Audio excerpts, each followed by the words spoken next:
सम्मान्य सभामुख महोदय, प्रतिनिधि सभाका मान्य सदस्यहरूले यस सम्मानित सदनमा उठाउनुभएका प्रश्नहरूको जवाफ दिने नियमित कार्यतालिका अन्तर्गत म यहाँहरू समक्ष उपस्थित छु। सार्वजनिक जनसरोकारका विषयमा अत्यन्त उत्साह र चासोका साथ यस सम्मानित सदनमा भएका छलफलहरूमा सक्रियतापूर्वक सहभागी भई तथा महत्त्वपूर्ण प्रश्न, जिज्ञासा, विचार तथा सुझावहरू राख्नु भएकोमा सबै मान्य सदस्यहरूलाई म सुरुमै धन्यवाद व्यक्त गर्न चाहन्छु।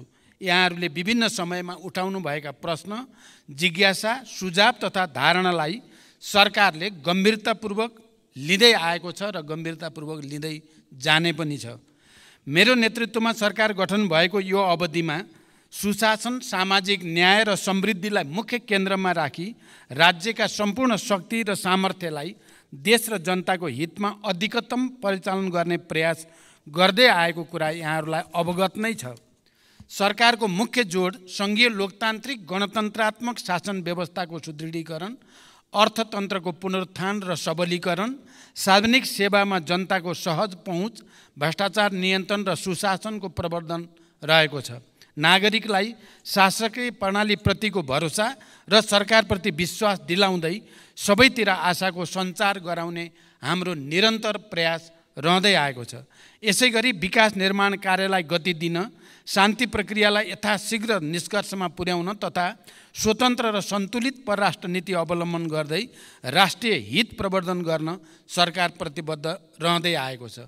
यति जानकारी सहित अब म मान्य सदस्यले उठाउनु भएका प्रश्नहरूको जवाफ दिन गइरहेको छु।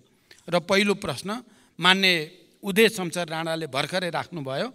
काठमाडौँ उपत्यकामा पूर्वाधार निर्माणका आयोजना कार्यान्वयनका लागि चालु आर्थिक वर्षको बजेट तथा कार्यक्रममा रकम विनियोजन गरिएको छ। ललितपुर क्षेत्र नम्बर 1 लाई जोड्ने विभिन्न सडकको विस्तार र जग्गाको मुआवजाका लागि आवश्यक बजेट व्यवस्था गर्न सरकारले ध्यान दिनेछ। उत्पादन, उत्पादकत्व र रोजगारी वृद्धि गरी अर्थतन्त्रको पुनरुत्थान तथा उच्च दिगो समावेशी आर्थिक वृद्धि हासिल गर्ने र समष्टिगत आर्थिक स्थायित्व कायम गरी लगानीको वातावरणमा सुधार गर्न सरकार क्रियाशील रहिआएको छ। सरकारले चालेका सुधारात्मक कदमबाट अर्थतन्त्र बिस्तारै लयमा फर्किन सुरु गरेको छ। नेपाल राष्ट्र ब्याङ्कले हालै प्रकाशन गरेको प्रतिवेदन अनुसार अर्थतन्त्रका सूचकाङ्कहरू सकारात्मक दिशातिर उन्मुख रहेका छन्। 2080 असार मसान्तसम्म शोधान्तर स्थिति 290 अरब 52 करोड रुपियाँको बचतमा रहेको छ। विदेशी विनिमय सञ्चिति गत वर्षको यही अवधिको तुलनामा 26.6% वृद्धि भई 1539 अरब 36 करोड रुपियाँ पुगेको र यसले करिब 10 महिनाको वस्तु तथा सेवाको आयात धान्न पुग्ने अवस्था रहेको छ। विप्रेषण आयमा रेमिटेन्समा 21.2% वृद्धि भई 1220 अरब 56 करोड पुगेको छ।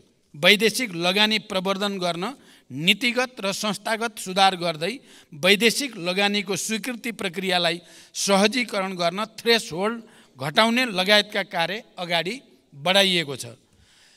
जग्गाको कित्ताकाट पूर्ण रूपमा खुलाउने निर्णय भएको र यही भाद्र 11 गते मात्रै नेपाल राष्ट्र ब्याङ्कले लचिलो बजार नीति अनुसार चालु पुँजी कर्जा सम्बन्धी मार्गदर्शन संशोधन गरेको छ। उत्पादनमूलक उद्योगका लागि 3 करोड रुपियाँसम्म कर्जा उपयोग गर्ने ऋणीलाई चालु पुँजी कर्जा सम्बन्धी मार्गदर्शन लागू नहुने भएको छ। ब्याङ्कहरूले उद्योग व्यवसाय वा कम्पनीहरूको सञ्चालन चक्र लगायतका आधारमा अधिकतम वार्षिक कारोबारको 50% सम्म चालु पुँजी कर्जा दिन सक्ने व्यवस्था भएको छ। यसबाट उद्योग व्यवसाय क्षेत्रलाई प्रत्यक्ष लाभ हुनुको साथै आन्तरिक लगानी, उत्पादन वृद्धि र बजारमा आर्थिक गतिविधि बढ्नमा सहयोग पुग्ने विश्वास गरिएको छ। यसमा हामी सबैको लामो समयदेखि जुन चासो र चिन्ता थियो त्यसलाई अधिकतम सम्बोधन गर्ने कोसिस भएको छ। निकट भविष्यमा हुने मित्र राष्ट्र चीनको भ्रमण दुई देशबीचको ऐतिहासिक सम्बन्धलाई थप उचाइमा पुर्याउँदै नेपालको सामाजिक आर्थिक विकासका लागि चीन नेपाल सम्बन्धलाई नयाँ गति दिने दिशामा केन्द्रित रहनेछ। भ्रमणका क्रममा यसअघि भएका सम्झौता र समझदारीहरूको कार्यान्वयनमा जोड दिइनेछ। नेपाल र चीन बीचको आर्थिक तथा व्यापार सम्बन्धलाई थप सधन बनाउने, दुई देशबीच रहेका सीमा नाकाहरूको सञ्चालनलाई प्रभावकारी बनाउने र नयाँ नाकाहरू खोल्ने विषयहरू पनि भ्रमणका क्रममा कार्यसूचीमा रहेका छन्। यसैगरी सडक, ऊर्जा, कृषि, विज्ञान तथा प्रविधि तथा व्यापार र विकास सहायता क्षेत्रमा कनेक्टिभिटी, कृषि, शिक्षा र स्वास्थ्य क्षेत्रका रूपान्तरणकारी परियोजनाहरूमा चीनको सहयोग विस्तारको विषय समेत प्राथमिकतामा रहनेछ। सभामुख महोदय, लोकतान्त्रिक विधि र पद्धतिको विकास मार्फत सामाजिक न्याय र सुशासन सहितको समृद्धि हासिल गर्ने दिशामा सरकारका सबै क्रियाकलापहरू केन्द्रित रहेको कुरा म जानकारी गराउन चाहन्छु। सरकार विधिको शासनमा पूर्णतः प्रतिबद्ध रहेको स्पष्ट गर्दछु। बहुजातीय, बहुसांस्कृतिक विविधता बोकेको नेपालमा सदियौँदेखि विभिन्न जात, जाति, वर्ण, धर्म र संस्कृतिका जनताहरू आपसी सहकार्य, सम्मान र गहिरो सद्भावका साथ मिलिजुली बस्दै आएका छन्।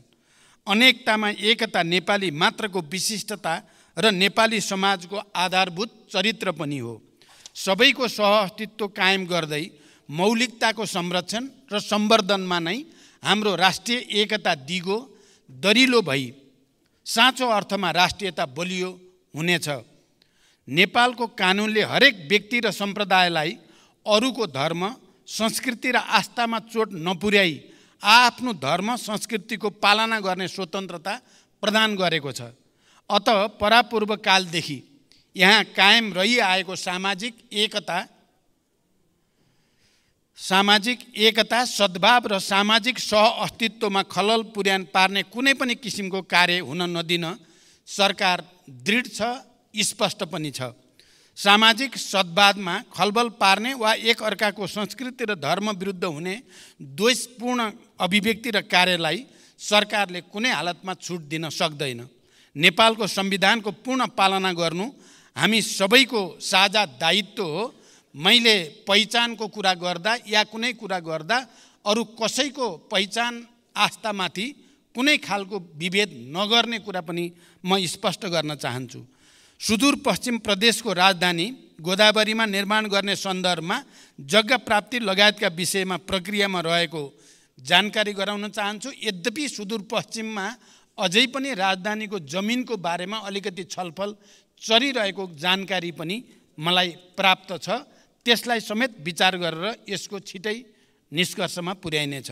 सम्माननीय सभामुख महोदय, राष्ट्रिय गौरवका आयोजनालाई समयमै सम्पन्न गर्न पर्याप्त बजेट सुनिश्चित गरिनुको साथै नियमित अनुगमन पनि भइरहेको छ। म स्वयंले प्रधानमन्त्रीको हैसियतमा प्रधानमन्त्री कार्यालयमा रहेको एक्सन रुमबाट नियमित तवरमा कार्यतालिका बनाएर कार्य प्रगतिको जानकारी लिई कार्य सम्पादनका लागि आवश्यक निर्देशन दिँदै आएको छु। राष्ट्रिय गौरवका आयोजनामध्ये 2 वटा सम्पन्न भएका, 14 वटाको प्रगति 80% भन्दा माथि रहेको, 5 वटाको प्रगति 50 देखि 80% सम्म रहेको र 2 टाको प्रगति 50% रहेको स्थिति छ। हुलाकी राजमार्गका सम्बन्धमा चितवन र पर्सामा राष्ट्रिय निकुञ्ज क्षेत्रमा डीपीआर तयार लगायतका कार्यमा भएको ढिलाइका कारण यो आयोजनाको कार्य आगामी 3 वर्षभित्र सम्पन्न गर्ने नयाँ लक्ष्य निर्धारण गरिएको छ। पशुपति क्षेत्र विकास कोष आयोजनाको भौतिक प्रगति 66% भई समष्टिगत वित्तीय प्रगति 65.73 रहेको छ। लुम्बिनी विकास गुरु योजनाको हालसम्मको भौतिक प्रगति 88% र वित्तीय प्रगति 60.34% रहेको छ। निजगढ अन्तर्राष्ट्रिय विमानस्थल आयोजनाको प्रारम्भिक चरणको कार्यहरू मात्र भइरहेको र लगानी एवं निर्माणको उपयुक्त मोडालिटी भए पश्चात विमानस्थल निर्माण प्रक्रिया अगाडि बढाइनेछ। यस आयोजनाको लागि चालु आर्थिक वर्षमा रु 35 करोड विनियोजन भएको छ। मेलम्ची खानेपानी आयोजनामा श्रावण महिनामा आएको बाढीले पुनः हेडवर्क्स पुर्नुका साथै मेलम्ची बजारदेखि हेडवर्क्ससम्मको पहुँच मार्गमा क्षति पुगेको छ। मनसुन रोकिएको 1.5 महिनाभित्र क्षतिग्रस्त संरचनाको मर्मत सम्मार गरी मेलम्चीको पानी वितरणलाई सुचारू गरिने जानकारी गराउन चाहन्छु। सञ्चालनमा रहेका अन्य राष्ट्रिय गौरवका आयोजनाहरूलाई यथाशीघ्र सम्पन्न गर्न सरकारले जोड दिँदै आएको छ। मिति 2077 साल साउन 12 गते मदन भण्डारी प्रौद्योगिकी विश्वविद्यालय विकास समिति गठन भएको हो। समितिको समयावधि 2 वर्ष रहेकोमा सो अवधि समाप्त भएकोले नयाँ गठन आदेश जारी गरी विश्वविद्यालयको आवश्यक पूर्वाधार तयार गर्ने लगायतका कामहरू अगाडि बढाइनेछ। यस विश्वविद्यालयलाई चालु आर्थिक वर्षमा रु 2 करोड बजेट विनियोजन पनि गरिएको छ। नेपालको संविधानले छुवाछुत तथा भेदभाव विरुद्धको हकलाई मौलिक हकको रूपमा सुनिश्चित गरेको छ। जातका आधारमा गरिने छुवाछुत तथा भेदभाव जन्य कार्यलाई गम्भीर सामाजिक अपराधको रूपमा लिँदै कानुन बमोजिम दण्डनीय हुने र त्यस्तो कार्यबाट पीडित व्यक्तिलाई कानुन बमोजिम क्षतिपूर्ति पाउने हकको प्रत्याभूति पनि गरिएको छ। सरकार यो मौलिक हकको पूर्ण कार्यान्वयनको लागि प्रतिबद्ध रहेको छ। यद्यपि मौलिक हकहरूको कार्यान्वयनका लागि सबै तहबाट अझै घनीभूत प्रयास पनि आवश्यक छ। यो समस्या देशको एउटा लामो सांस्कृतिक समस्या पनि भएको हुनाले यसको समाधानको निम्ति कानुनलाई प्रभावकारी कार्यान्वयनको निम्ति पनि सबै क्षेत्रको सहयोग अनिवार्य छ। जातीय विभेदका घटनामा प्रहरी प्रशासनले संवेदनशीलताका साथ उजुरी नलिएको भन्ने कुरामा सरकारको गम्भीर ध्यानाकर्षण भएको छ। यस्ता घटनाको छानबिन गरी दोषीलाई कारबाही गरिने र यस्ता घटना आगामी दिनमा हुन नदिन सरकारको गम्भीर ध्यान रहेको जानकारी गराउन चाहन्छु। दोस्रो, बाँकी जिल्लाको साबिक नौबस्ता क्षेत्रको 525 बिघामा औद्योगिक क्षेत्र घोषणा भइसकेको र त्यहाँ बसोबास गर्दै आएका स्थानीयवासीहरूको उचित व्यवस्थापन लगायतका समस्या समाधानका लागि सम्बन्धित स्थानीय प्रशासन लगायत विभिन्न निकायबाट पहल भइरहेको छ। उक्त क्षेत्रका प्रभावित जनसमुदायहरूको समस्यालाई व्यवस्थापन गरी औद्योगिक क्षेत्रको विकास कार्य अगाडि बढाइने जानकारी गराउन चाहन्छु। यस सम्बन्धी समस्या समाधान गर्न भूमि व्यवस्था, सहकारी तथा गरिबी निवारण मन्त्रीको संयोजकत्वमा समिति गठन गरेको र समितिले काम अगाडि बढाइरहेको जानकारी पनि गराउन चाहन्छु।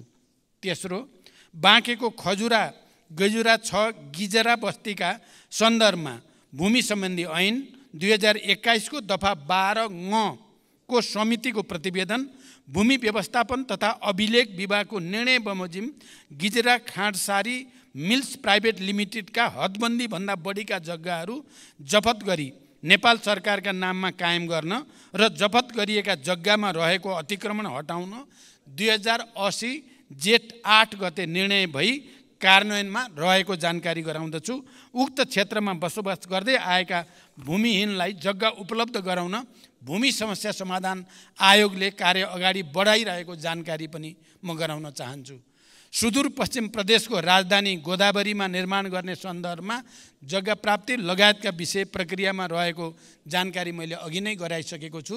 यस सम्बन्धी उठेका छलफल बहसलाई पनि मध्यनजर गरिएको जानकारी पनि मैले गराइसकेको छु। सभामुख महोदय, सबल आत्मनिर्भर अर्थतन्त्रको निर्माणका लागि कृषि क्षेत्रमा गुणात्मक र रूपान्तरणकारी परिवर्तन सरकारको प्राथमिकतामा रहेको छ।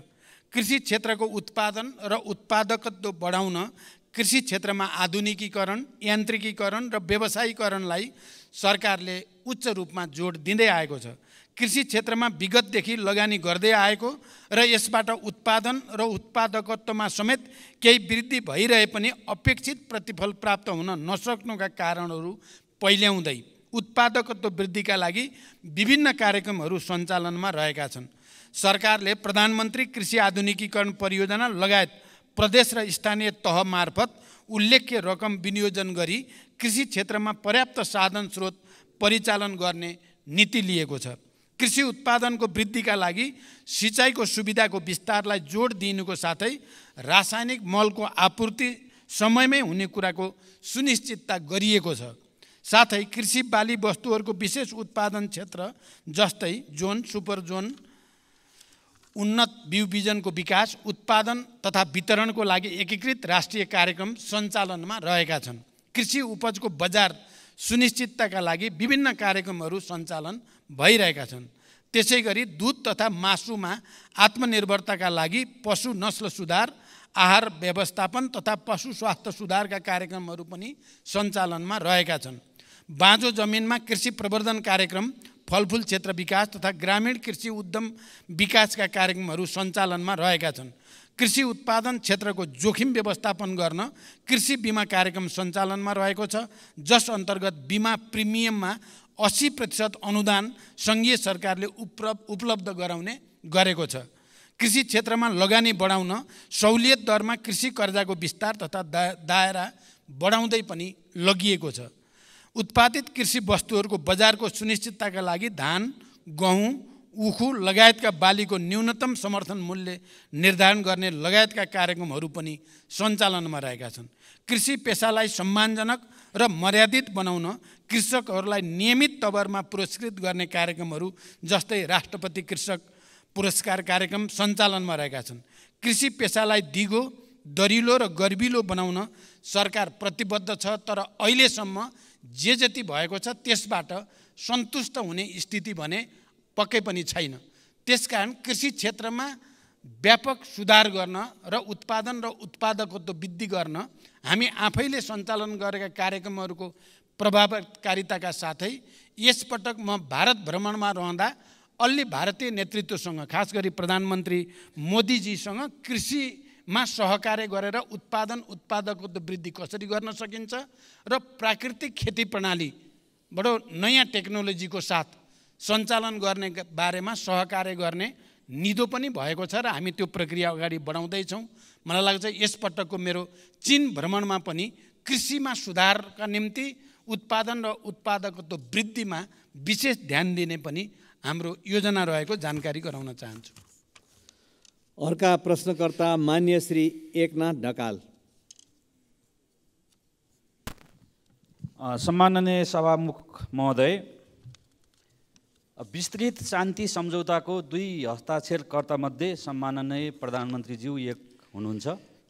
शान्ति तथा पुनर्निर्माण मन्त्रालयको एउटा मन्त्रीको रूपमा जिम्मेवारी पनि सम्हालिसकेको व्यक्तिको हैसियतले म आज शान्ति प्रक्रियासँग सम्बन्धित प्रश्न सम्माननीय सभामुख महोदय मार्फत सम्माननीय प्रधानमन्त्रीज्यूलाई गर्न चाहन्छु। छोराको हत्यारालाई कारबाहीको माग गर्दै 330 दिन आमरण अनसनमा बसेका गोर्खाका नन्दप्रसाद अधिकारीको अनसनमै 2071 असोज 6 गते निधन भयो। न्यायको लागि जीवन आहुति दिने अधिकारीलाई शहीद घोषणा गर्नुपर्नेमा विगत 9 वर्षदेखि उनको पार्थिव शरीर अस्पतालमै सडेको छ।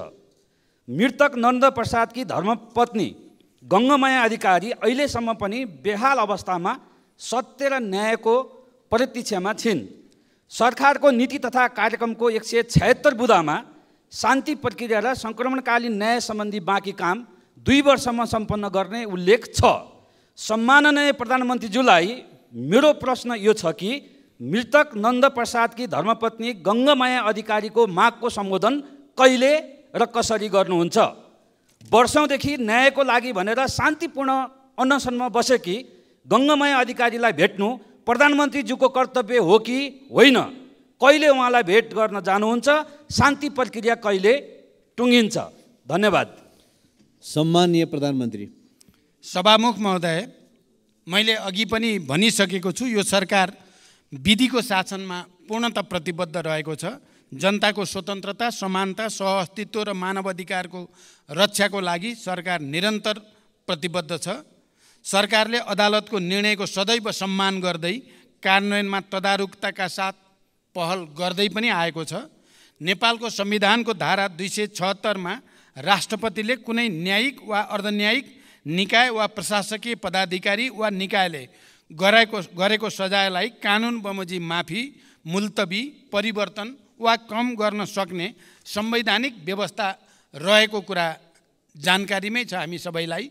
संविधानको उक्त व्यवस्था र मुलुकी फौजदारी कार्यविधि संहिता 2074मा समेत रहेको व्यवस्था बमोजिम रेशम चौधरीले गृह मन्त्रालय मार्फत सम्मान्य राष्ट्रपतिज्यूलाई सम्बोधन गरी निवेदन दिनुभएकोमा महान्यायाधिवक्ताको कार्यालयको राय समेतका आधारमा प्रचलित कानुन बमोजिम नै नेपाल सरकार मन्त्री परिषदबाट गणतन्त्र दिवस 2080 का अवसरमा निजलाई माफी गर्नका लागि सिफारिस गरिएको तथ्य म प्रश्न गर्न चाहन्छु। द्वन्द्वकालीन घटनालाई न्यायिक सम्बोधन गर्ने गरी सङ्क्रमणकालीन न्याय सम्पादनका लागि बेपत्ता पारिएका व्यक्तिको छानबिन तथा सत्य निरूपण तथा मेलमिलाप आयोग गठन भएको र सङ्क्रमणकालीन न्याय यथाशीघ्र सम्पादन गर्न नेपाल सरकार प्रतिबद्ध रहेको छ। सङ्क्रमणकालीन न्याय सम्बन्धी सङ्घीय सदनमा दर्ता भएको विधेयक पारित भएसँगै सङ्क्रमणकालीन न्यायका मुद्दाहरू सम्बोधन हुने कुरामा नेपाल सरकार विश्वस्त रहेको छ। प्रचलित कानुनी व्यवस्थाको अधीनमा रही नेपाल सरकार तथा अन्तर्गतका निकायबाट गङ्गामाया अधिकारीलाई मानवीय सेवा प्रदान र संरक्षणका कार्य भइ नै रहेका छन्।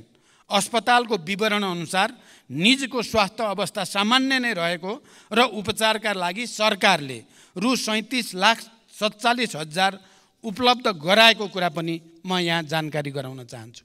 सभामुख महोदय, देशका विभिन्न भागमा आँखा पाक्ने एक्युट भाइरल कन्जक्टिभाइटिस सङ्क्रामक रोग नियन्त्रण गर्न स्वास्थ्य तथा जनसङ्ख्या मन्त्रालयले देशभरका अस्पतालबाट अभियान सञ्चालन गरिरहेको छ। समुदाय स्तरमा जनचेतना वृद्धि गर्न प्रचार प्रसारका कार्यहरूका साथै सङ्क्रमितहरूलाई सहज रूपमा औषधि उपचारको व्यवस्था मिलाइएको छ। यसका साथै स्वास्थ्य सेवा विभागका महानिर्देशकको अध्यक्षतामा सङ्घीय द्रुत प्रतिकार समितिको गठन भई रोकथाम र प्रबन्धनका विभिन्न कार्यहरू पनि भइरहेको जानकारी गराउन चाहन्छु। दोस्रो, हाल नेपालको कुल जडित विद्युत क्षमता करिब 2800 मेगावाट पुगेको छ। तर देशको विद्युत उत्पादनको परिमाण हिउँद र वर्षायाममा एकै नासको छैन। वर्षाको तुलनामा हिउँदमा विद्युत उत्पादनमा निकै ह्रास आई झन्डै 1/3 मात्र उत्पादन हुने गर्दछ। हाल विद्युत उत्पादन र मागको आधारमा विद्युतको निर्यात र आयातको व्यवस्था मिलाउने गरिएको छ। खास गरी हिउँदयाममा नदी प्रवाहमा आधारित रन अफ द रिभर प्रणालीबाट उत्पादित विद्युतमा ठुलो ह्रास आउने हुँदा छिमेकी देशबाट बिजुली आयात गरी आन्तरिक माग धान्नुपर्ने स्थिति छ। आगामी केही वर्षभित्रै विद्युतमा आत्मनिर्भर हुने उद्देश्यले स्वदेशमै पर्याप्त बिजुली उत्पादन गर्न विभिन्न स्तरका आयोजनाहरूको निर्माणलाई अघि बढाइनुको साथै विद्युत प्रसारण तथा वितरण प्रणालीको कामलाई पनि विस्तार गर्दै लगिएको छ। अहिले विद्युत आयात निर्यातको दर दैनिक रूपमा प्रतिस्पर्धा गरी तय हुने गरेको छ। यस वर्ष तुलनात्मक रूपमा हिउँदको समयमा अधिक सुक्खा हुन गई देशभित्रका विद्युत आयोजनाहरूबाट विद्युत उत्पादन कम हुन गएको छ। अघिल्लो आर्थिक वर्षमा नेपाल विद्युत प्राधिकरणले 1854.5 गिगावाट आवर विद्युत र रु 18 अरब 54 करोडमा आयात गरेको थियो भने नेपालबाट 1333 गिगावाट आवर विद्युत निर्यात गरी रु 10 अरब 43 करोड आम्दानी गरेको थियो। गत वर्षको तुलनामा यस वर्ष विद्युत निर्यातमा वृद्धि भएको छ र क्रमशः विद्युत उत्पादन बढ्दै जाँदा विद्युतको निर्यात पनि बढ्दै जाने कुरा जानकारी गराउन चाहन्छु। रुस र युक्रेनको युद्धका कारण कोइलाको आपूर्ति असहज भई छिमेकी देशमा विद्युतको उत्पादन लागत बढ्न गएकोले पनि स्वदेशमा विद्युतको उत्पादन कम हुने समयमा आन्तरिक माग पूरा गर्न प्राधिकरणले केही महँगो मूल्यमा बिजुली आयात गर्नु परेको कुरा पनि म यहाँ स्पष्ट गर्न चाहन्छु। सभामुख महोदय, आम नागरिकलाई गुणस्तरीय र सर्वसुलभ शिक्षा उपलब्ध गराउन सरकारको नीति र प्रतिबद्धता रहेको छ। विद्यालय शिक्षा सम्बन्धी कानुनलाई संशोधन र एकीकरण गर्न बनेको विधेयक छिटै नै संसदमा पेश गरिनेछ। सायद केही दिन अगाडि नै पेश हुन सक्थ्यो। जनताको चासो र हामीले त्यसलाई गहन ढङ्गले अध्ययन गर्नुपर्ने, परिमार्जन गर्नुपर्ने कारणले केही ढिलो भयो, तर अब छिटै त्यो सदनमा प्रस्तुत हुँदैछ। नेपालको संविधानमा उल्लेख भए बमोजिम आधारभूत शिक्षा अनिवार्य तथा निःशुल्क र माध्यमिक तहसम्मको शिक्षा निःशुल्क उपलब्ध गराउनका लागि सरकारले निःशुल्क पाठ्यपुस्तक, आवासीय, गैर आवासीय, लक्षित समूह लगायतका विभिन्न प्रकारका छात्रवृत्ति, स्यानिटरी प्याड, दिवा भोज लगायतको व्यवस्था गरेको छ। सार्वजनिक विद्यालयमा कुनै किसिमको शुल्क लिन नपाउने व्यवस्था गरिएको छ। स्थानीय तहहरूले समेत आफ्नो बजेटमा शिक्षामा थप लगानी गर्दै गएका छन्।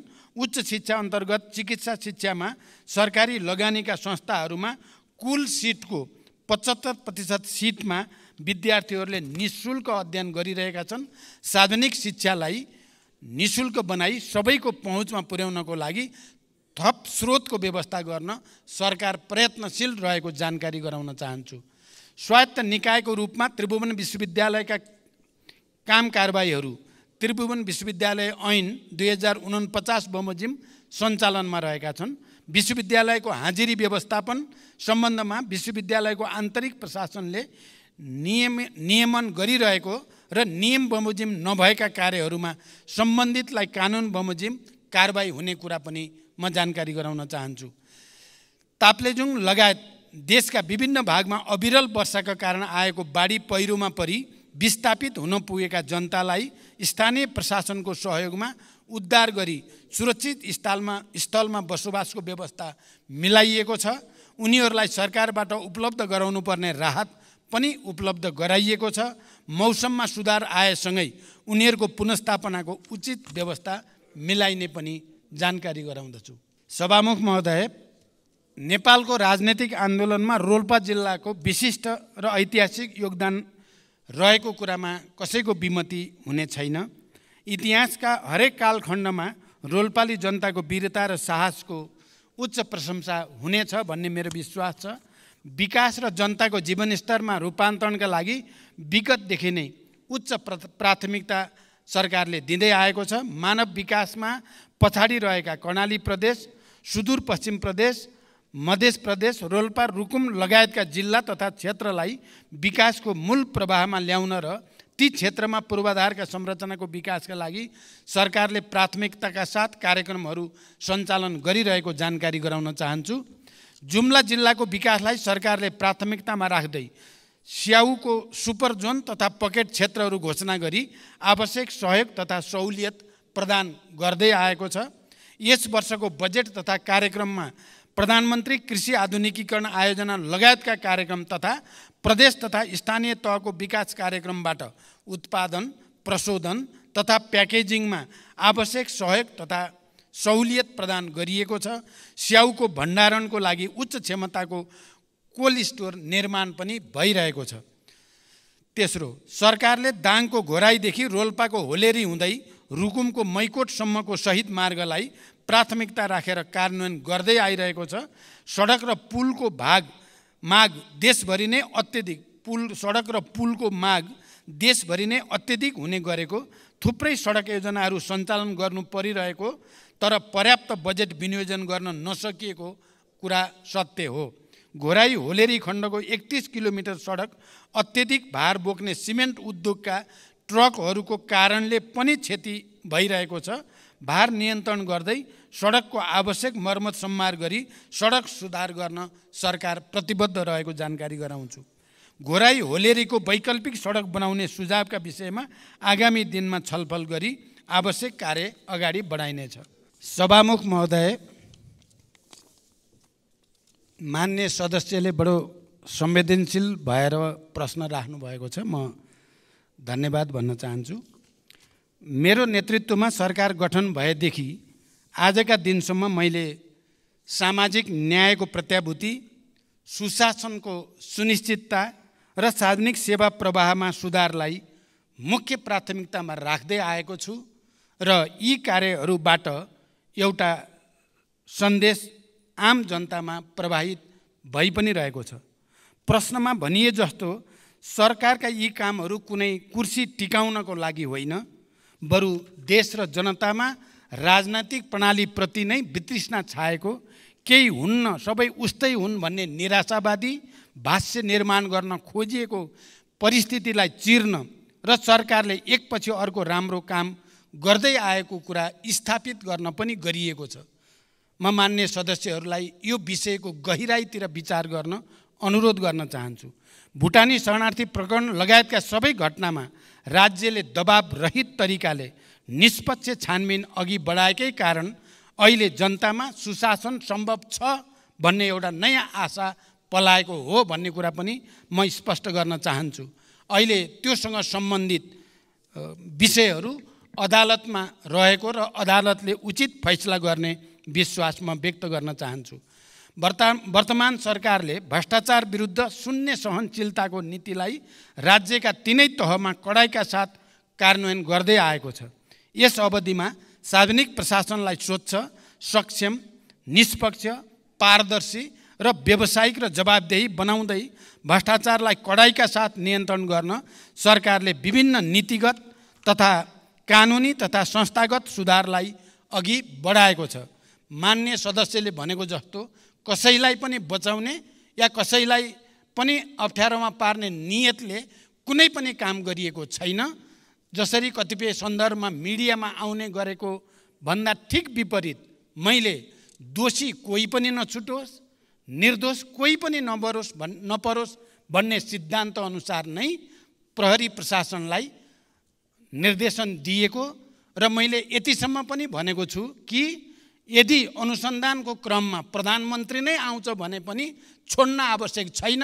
मेरो पार्टीको कुनै नेताको त के कुरा भन्ने कुरा पनि मैले सार्वजनिक रूपमा भन्दै आएको म जानकारी गराउन चाहन्छु। सभामुख महोदय, मान्य सदस्यहरूले राख्नुभएका सारगर्भित प्रश्नहरूका बारेमा संक्षिप्त रूपमा मैले सरकारको तर्फबाट प्रधानमन्त्रीको हैसियतले स्पष्ट पार्ने कोसिस गरेको छु। देशका र जनताका सामु कयौं चुनौतीहरू छन्। यिनको सार्थक र परिणाममुखी समाधानका लागि सबै राजनीतिक दलबीच साझा धारणा र राष्ट्रिय एकता जरुरी छ। विचार, मान्यता र सिद्धान्तमा अन्तर भए पनि राष्ट्रिय मुद्दा र राष्ट्रिय सवालहरूमा हाम्रो समान दृष्टिकोण र मान्यता हुनुपर्दछ र हामी सबै राष्ट्रिय मुद्दामा एकै ठाउँमा उभिनुपर्दछ भन्ने म ठान्दछु। त्यसो भए मात्र नेपाली जनताले चाहेको र खोजेको परिवर्तन ल्याउन सम्भव हुन्छ। सरकारले चालेका कदम र अघि बढाएका कार्यहरूले जनतामा सरकारप्रति आशा र भरोसा बढाउनुको साथै विकासप्रतिको एउटा नयाँ तत्परता पैदा गरेको छ। यस अवधिमा सार्वजनिक सेवा प्रवाहमा जनताले साविकमा भोग्दै आएका झन्झट र शास्तिलाई उल्लेख्य मात्रामा कमी ल्याउन सफलता मिलेको छ। विकास निर्माणले गति लिएको छ र देशमा नयाँ आशाको सञ्चार पनि भएको छ। सुशासन, सामाजिक न्याय र समृद्धिलाई सर्वोपरि प्राथमिकतामा राख्दै अघि बढेको यो सरकारले समावेशी सङ्घीय लोकतान्त्रिक शासन व्यवस्थाको सुदृढीकरण, अर्थतन्त्रको पुनरुत्थान, सार्वजनिक सेवा प्रवाहमा सुधार, सरलीकरण, नागरिक मैत्री प्रशासनको स्थापना, भ्रष्टाचार नियन्त्रण र राज्यको सबै तहमा सुशासन र सदाचारको प्रवर्धन गर्न अघि बढाएका सबै कार्यमा सबै राजनीतिक दल र मान्य सदस्यहरू, नागरिक समाज, सञ्चार जगत, मित्र राष्ट्र, दात्री निकाय तथा आम नेपाली जनताको निरन्तर साथ सहयोग रहने अपेक्षा पनि मैले लिएको छु। र यही सदनमा पनि हाम्रा विचार र एजेन्डामा अन्तरका बावजुद यहाँ सहमति बनाउनको लागि सरकारको तर्फबाट, सरकारको प्रमुखको हैसियतले मैले निरन्तर प्रयास गर्दै आएको कुरा पनि म जानकारी गराउन चाहन्छु। हिजो मात्रै 10वटा समिति हाम्रा सर्वसम्मत रूपले सभापति चयन हुनु पनि यसले हामी अन्तर हुँदै पनि हामी मूल मुद्दामा एक ठाउँमा उभिन सक्छौँ भन्ने एउटा राम्रो सन्देश गएको छ। म विश्वास गर्छु आउने दिनमा राष्ट्रिय मुद्दामा विगतमा चाहिँ हामी एक भएर देश र जनताको हितमा काम गर्नेछौँ भन्ने विश्वास व्यक्त गर्दै बिदा हुन्छु। धन्यवाद। अभिवादन।